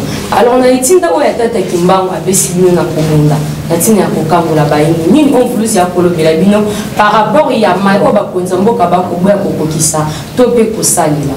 Et puis ceux qui bozali vraiment ya kotambwisa to pe bide pa ya tata kimbango pona nini ya poni bino botambola na nzela ya politique oyo koumisa ilaka na ye motune ya suki ezali na ngambo ya tuma kozi to pengonza kozi esengo nini ezali ya kolongola lettre C na mboka na biso to pe na kombo ya Congo pe kozongisa lettre K parce que ezali lettre C moko oyo moke bato bazomona mais bosepeli bolongola C bozongisa K nini oyo ebombami na kati wana au moment bayike bakokufa mama Congo azali na pasi mais bolobeli biso tolongola nanu lettre C tozongisa K nini oyo ezali na kati ya ba lettre wana mibale. Merci. Donc na moko ya badona nango eza kosangisa bato wuto famille nanga nasangisa famille nangai et wuto ba quartier tokoli nasangisa ba master tokola l'église to sambela nasangisa ba master to sambela na bango na bimi pe awa na kepe mboka mpa na États-Unis na ebaki anglais te na ebaki pe système ya politique ya Amérique te mais na décider ka ke fona sangisa ba congolais États-Unis et bato balinga te ba congolais basangana balakanga liwa. Et malheureusement, Moutou a la parole à l'Iwa, c'était un pasteur. Moi, je n'étais pas surpris qu'un pasteur a l'Obananga, yo ye kaka sikoyo, oibikout anglais te, yo kututo yamboa sikoyo, yo l'Obago sang sabiso ba congolais, yo makambole kaka, au koufa dans 6 mois, ndeka biso ba congolais to beta masolo. Mais, na ebaki keza dona nga, na sangisaka batu, dona uta ko sangisa batu, uto libuma mama. Nebseka papa, comptez pendant 6 mois non bien, communauté congolaise, ya état ya Nouremcha et Kosalema. Ba congolais ba sangana, pena okufate, comptez 6 mois non bien. To sangana, communauté pe salami, mindele kutu ba lelango mabe, parce que to comment ko fêter ba fête na biso le 30 juin comme état des Congolais et tout ça ko inviter ba gouverneur, ba bourgmestre bazoya, une grande communauté et bande ko dépasser bango. Na suki na niveau ya état te na keko sangisa les 50 états ya États-Unis. Donc eza likabo yanga ya ko sangisa batu. Et c'est pour cela que naza ko meka ko sala ngo sikoyo na niveau ya Congo mobimba. Donc mes raisons pourquoi tata kimbanga poninga wananga na ebité na mekika ko beta lisolo ya moi likabo o na nango na botami nango pe na kolina. Matondo mingi tuma kozi kamalandwa atona mingi ya kimesa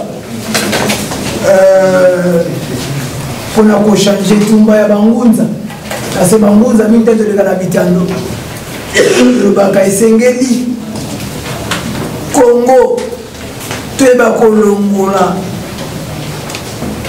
lettre C français pona ntelo baka yango parce que c'est français etomboli mama Congo te tango tolobi c'est eza franc-maçonnerie yango bozomona na mboka na biso mingi bovandi ya koza bapandisa koza mayele mata mitu na botu mais soki bokoti kuna te moye boyokana eza te na kati c'est français bapoliticien ezomema bango na bolamu te mais ezomema bango bazokamba oyokaka bayibaki so tozongi bandeko na ngai tozonga ta mwa nsima na ntango ya Zaïre tozalaki puissant bavoisin na bapays voisin na biso nyonso nakobanga biso mais depuis tokota na Congo avec ce mboka oyo ezala so makasi te tala lelo bandeko na biso tokufa na este mais soki tokanisi tozongi vuma nsima bandeko na ntango ya Mobutu na ntango ya Zaïre kutu Zaïre e moto akufi na Rwanda bambila na biso basoda na biso bakezo ebimba ete mwinda moko ezopela edérange na ngambo bandeko na biso ya Congo Brazza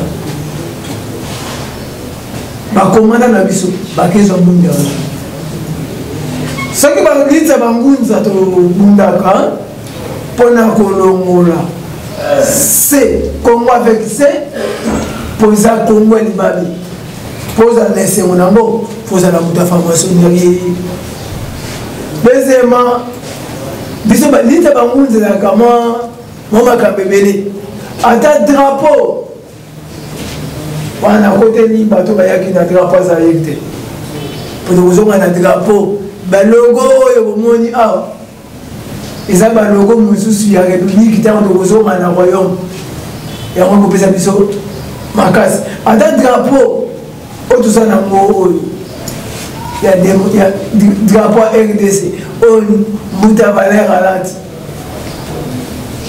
eza makasi te lobi so tozongi na royaume ekotangwa na drapeau ya makila te yango depuis tozwa soki tobandi te depuis 1997 to 98 tokota na drapeau etelema ça fait congolais kolela kolela akufa na mai akufa na moto akufa na accident drapeau parce que vous avez elema makila biso bangunza toza na projet oyo topesaka bakonzi ya pasi bakonzi baignoraka biso po soki bamindele association de bamindele basalaki pétition ya boye sekokisi 110 000 signature bakei nango na présidence kopesa bango même jour lobi na ntongo babengi bango boya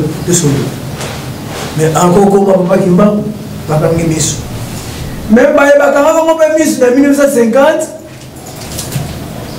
le 4 janvier nakotuna presse mobimevandi awa bongo basola likuse bamonanaka le 4 janvier 1959 bafandaka wapi maintenant koyebisa bino basanga na moment oyo toza na bango ndenge bambutambuta na biso alobi na mikili ya milimo drapeau si elongwaki yango moni tata ekolo alobaki kongo si ekufa deja azalaki na raison parce que amonaki deja na systeme na bango démocratie na Congo abupia libala na biso na bamindele si ekufaki na moment oyo drapeau eza ya kotelema na mikili ya milimo eza drapeau ya royaume Congo liti na biso mosusu mbongo abondoki oyo lelo il faut tozongi na royaume Congo mbongo oyo toliaka franc congolais ekolongwa tokozonga na mbongo na biso projet mbongo soko moni bolimbisia soka kopesa biso nzela po basekretare nakotele momoni sake seke na simbi eza na projet ya makambo ebele eza mpe na projet ya mbongo tokolia lobi eza awa sango na simbi yango na sangi na tata mokonza mboka soko moni liboma azoganga bozala mayele namoni bata mabe ko ignore maloba liboma te po yolalaka libanda yolalaka na ndako liboma alalaka libanda yende mutu amonaka mayema nyonso malikaka na butu vraiment natoni bino botondi papa par exemple ane mamituka totondi bino botondi mingi mais mutuna na ngai ezali boye lelo awa bozali kosadresse na président de la république Félix Antoine Tshisekedi mais soto tali na baloko oyo botie kuna esangisi 3 pays. Est-ce que pétition au Congolais va salir na Brazza esalimi na Angola esalimi parce que surtout ceux qui n'ont pas eu Akala ils allaient les 3 Congos. Même sur le plan il y a pas Simon Bimang, c'est les 3 Congos qui va diriger l'Afrique et puis le monde entier. Est-ce qu'aujourd'hui président Denis Sassou Nguesso a eu une pétition président Joao Lourenço a eu une pétition na solo likamba royaume eza likambo ya mabanga misato oyo nzungu bamama balambelaka efandaka eza likambo ya nzoto mayele na molimo eza likambo ya bolingo mibeko misala donc eza likambo ya oyo tobengaka code 3 mais mwana po abotama esengeli abotama na libuma mama moko mpe akoma mwana oyo ya bamama misato. Donc il démarche auto bandi toi nango na kata RDC na Angola na Congo Brazzaville ba membre bazali mais to pesi bango na nous démarche oyo te parce que ndenge tolobi royaume oyo tozolobela eza restauration ya bonzambe pona bao batanga ka Biblia livre ya bakoko na biso mindele bayiba ba changer yango bakomisa ngo ya bango mais bazaka na ba prévité ya ba solo ba beta na kati wana donc pona ba batanga ka livre na bakoko na biso to bungisa na Esaïe 19 à 24 eza clair bokonzi ya nzambe ekokita ekofanda na kati ya filika c'est le royaume là o toza kosala ndenge papa secrétaire alobaki tataki mbango aza likolo ya ba religion Dieu est au-dessus des églises ndenge tolobi ke toza ouvert na bamangomba nyonso to travailler ensemble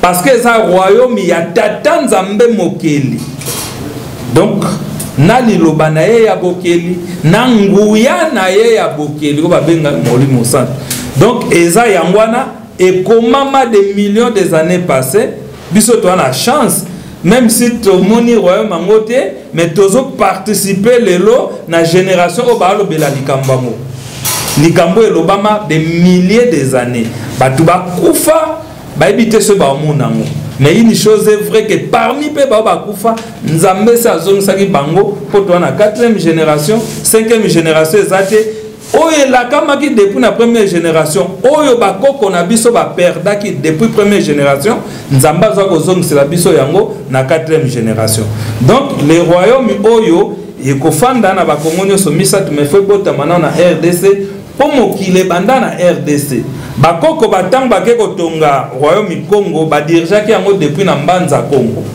mais bakoko ya yambo avant bakende na mbanza Congo bazaki na kata RDC donc c'est la restauration ya makambu nyonso ya mwana tolo bake mutakotemela royaume o azana yete ezaka berer po ata biso nyonso to na salo lelo to ate lobi tata nzamba obimisa batu mususu po bilaka na ye ekokisa ingeta papa Valeur soki kozwi mokano ya kozwa kosala nyonso oyo esalami lokola pétition ekendaki na 4 points RDC c'est parce que article elobi yango na kati ya constitution bon na kati ya constitution lela déjà délai eleki sika plombe na bino eza nini soki ntango oyo bino eza prévu na kati ya constitution déjà eleki plombe eza nini po tokende ntina solution ya likambo plan B eza ya biso te po biso tozali batindami plan B eza ya kolo masolo tata kimbango donc tokozwa motunana tozongisi yango epa na ye uto mokila molimo tata e batopesaki mosala baboyi na bango tata plan B na yo eza nini nde yango papa secrétaire alobi ke awa to rappeler bakonzi bopesa biso nde réponse so boboyi na bino na obiso peuple to sengi boloba non to boyi makambo ya royaume soki pe bondimi ke tofanda tosolola totambola elongo boloba tondimi boya tosolola biso toaposa réponse po tozwa réponse wana topesa pa kolo nango po kolo nango yenda aza na baplan bc asilisa alphabet nyonso amultiplie nyonso donc plan b eza ya biso te plan b eza ya tata Kimbangu na badimension na ye nyonso eza trois pouvoir etamsaka mboka nyonso pouvoir spirituel scientifique et politique. Mais pouvoir scientifique na pouvoir politique, basali bana ya pouvoir spirituel. Mutasim pouvoir spirituel yemo papa Kimbangu. Biso papa Kimbangu a pesi biso pouvoir scientifique. Ko sala mikanda comment bana ko sala mémoire ko sala boy.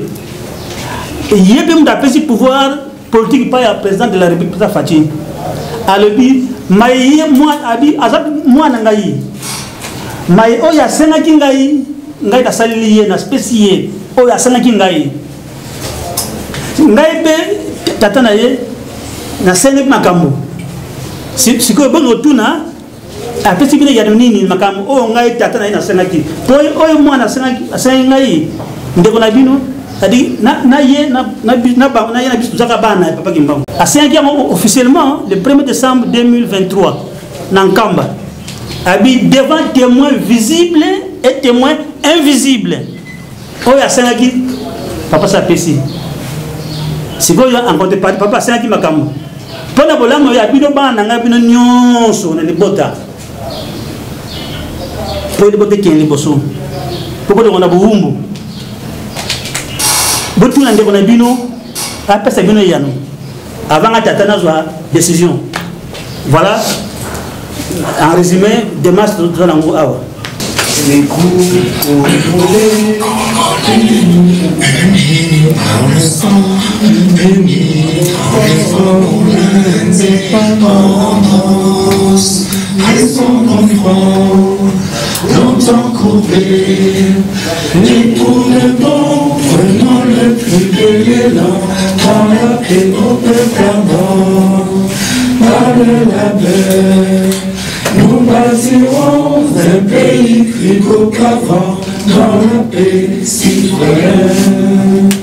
Entonnez l'hymne sacré de votre solidarité, fièrement saluez l'emblème d'or de votre souveraineté. Congo, ton béni, Congo, tes aïeux, Congo, au pays, Congo, bien-aimé, Congo, nos peuples en ton sommeil nous assureront ta grandeur.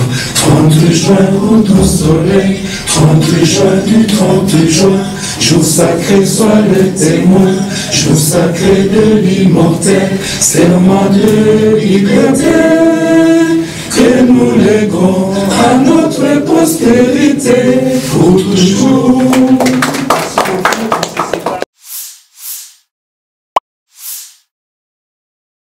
Voilà, batata, ba maman, bilingue, balandia, menga Kimbangu télévision, ndenge tokotal sakarabino butumoi été.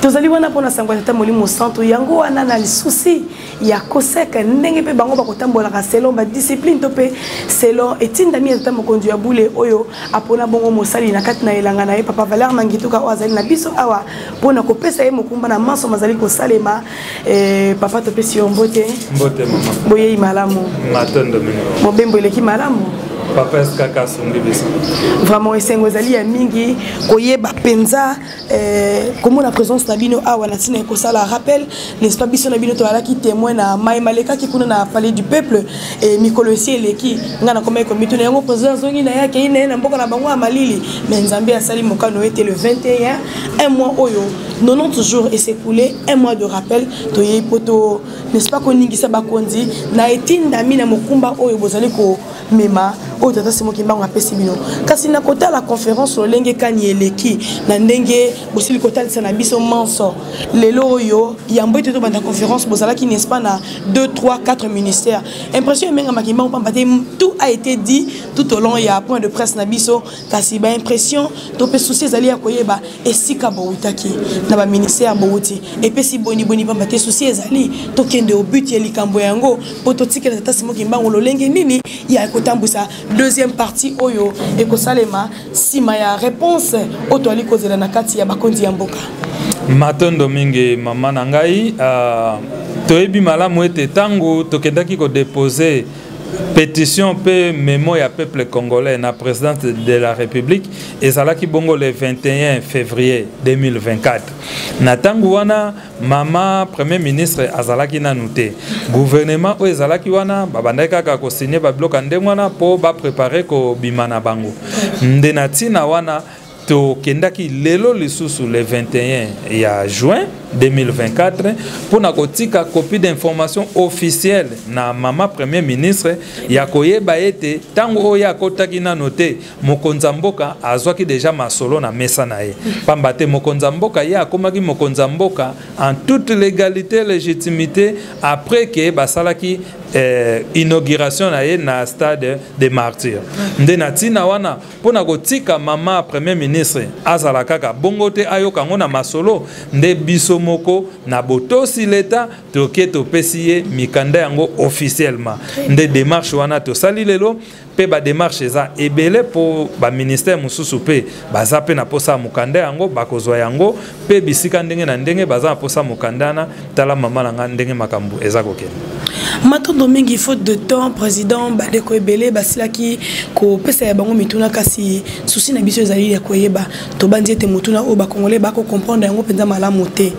lelo oyo tata kimbango na bolingo na ye lokola azali ko bongisa lingomba na ye azali ko bongisa mokili pamba te démarrage ya sika o ali ko kena biso po biso na bino to ebiete keke ya suka yango yo ete bakondi ya mboka ba répondre favorable na kati ya memo oyo eselaki kozala déposé et kozala boni étant na gouvernement et ba ministre ye moko nano mokonzi ya mboka o azali lelo motu ya train ya Congo et puis na bakitani na ye matondo mingi mama soki mokonzi ya mboka andimi likambo oyo eza na ba procédure oyo mboka nyonso ezwaka pona basa la transition ya kobima na lolenge ya mboka mususu po bakota na lolenge ya mboka mususu nde eza na bango bakonzi nde il faut bandima ba comprendre likambo yango soki mokonza mboka ndimi aza ba possibilité bele par exemple constitution PC pouvoir ya ko convoquer référendum akoye ko lobake non référendum peuple boya ko voter est-ce que bondimi to bima na système de malheur auto bengi République démocratique du Congo potokota na système de bonheur auto bengi royaume Congo de Kimbangu peuple soka lobi oui après nini référendum wana tokoti mbalamo na procédure ya kotambusama lokola royaume tout comme peut akoki kozwa dossier apese pa mama premier ministre na gouvernement na etant basalaka réunion ya conseil des ministres pona koloba ete na lingi likambo yo bino ba ministre to salango comme projet de gouvernement to memango na parlement wana pesa le maka bakobongisa ngo na gouvernement comme projet de gouvernement ba memango pe na parlement pe parlement et voter en dehors ya bango ko sa projet ya gouvernement parlement donc assemblée nationale bango moko pe ba député baza pe na pouvoir wana ya koloba ete likambo to yoki yango pe to moni yango ke peuple alingi yango tika to travailler sur yango to voter bango bako voter sénat pe a voter nde ba bengaka vote en congrès et kobimisa biso na système de malheur auto bengi République démocratique du Congo pe kokotsa biso na système de bonheur auto bengi royaume tala mama na ngandenge banzela légal politiquement préparé par la constitution ezali ezosengande bato basosola bolamu ya biso nyonso bato basosola bolamu oto kozwa na likambo yo na tina ete ba déclencher procédure wana poto bima na système de malheur tokota na système de bonheur pona kosukisa na baindo bakolanda biso na mokili mobimba na ba landiamenga makimba au télévision pe ba congolais o bazali éparpillé na mokili mobimba nini oyo bakoyi ko attendre de vous bakoyi ko attendre na papa valeur mangituka eza motuna makasi mama na ngai pamba te balobaka mosala ya makasi ya tata nzambe epesami na biso bana bato ya masumu biso bato pamba eza mosala ya pasi pe motuna neza ya pasi kasi toyebi eloko moko te faiblesse oyo biso bato tozalaka nango tata nzambe nde atiaki yango kati na banzoto na biso po toluka ye. Donc, ce qui te reconnaître bon Nzambe na ye, to kokende siko koluka grâce na ye. Tango ya ko pesa biso grâce na ye siko ekoya ko komisa ba faiblesse na biso makasi. Nde nesika wana to kolonga po ye aza molongi. Donc, bato basala biso confiance et puis biso tozo sala bango confiance et elika na biso ezana tata kimbangu yende akosopela biso grâce na ye ekotombola ba faiblesse na biso po elongisa biso na likambo yo pamba te ye na ba dimension na nyonso esi alonga mokili. Matondo mingi to suki wana to kutani n'est-ce pas na ba différents jours au bopes na biso pona ko solola ko talisa na ba origine de bosili ko lobele engo ko bengi sa rencontre ya bankumu rencontre ya ba confession religieuse rencontre ya bato mayele pona ko bongisa pamba te loko nyonso ya mboite zwanzela esengeli ko bongisa engo et menga makimba mpeto pesi bino confiance de peto nzimi ko accompagner bino tina suka ya likambo oyo ndenge tata kutambusa biso nde totondi bino botondi. Merci mini mama matondo na bino. Eyokani.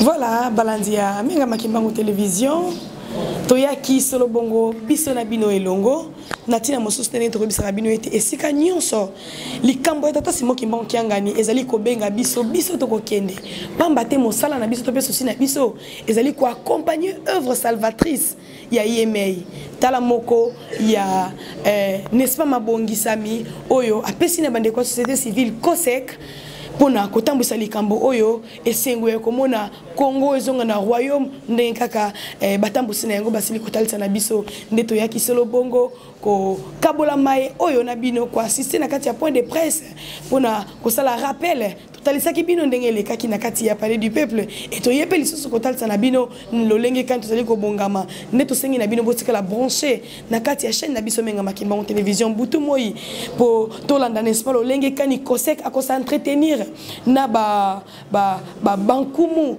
nento kobenga ka bango bankumu ya mboka na biso ba confession religieuse ba professeur bato ya mayele pona ko bongisa likambo ko lamba nzungu moko ko talisa na bango n'est-ce pas lutte oyo topé objectif ya récolte ya plus de 110 000 signatures oyo ezwaki memo wana ko talisa na bango importance ezali boni pona ngai na yo moto moindo menga makimbango télévision zangi makila tata lobiko ezalite lukanzela pamba te komi na suka nzela mosusu ezalite bobele ya yeme soki bosepela ki na mokolo mwalelo boye baete papa solo lumbu ndeza ki na sima caméra pona ko assurer elongo na maman falone butu moyi mumbu yanga na yawe kaka na kati ya kopesa nkolo milimo na biso maboko soki tata kati mokano te tozali na bino kaka awa butu moyi pona kopesa ye maboko tokotika te totika la brancher merci beaucoup tokutela mikolo ezali koya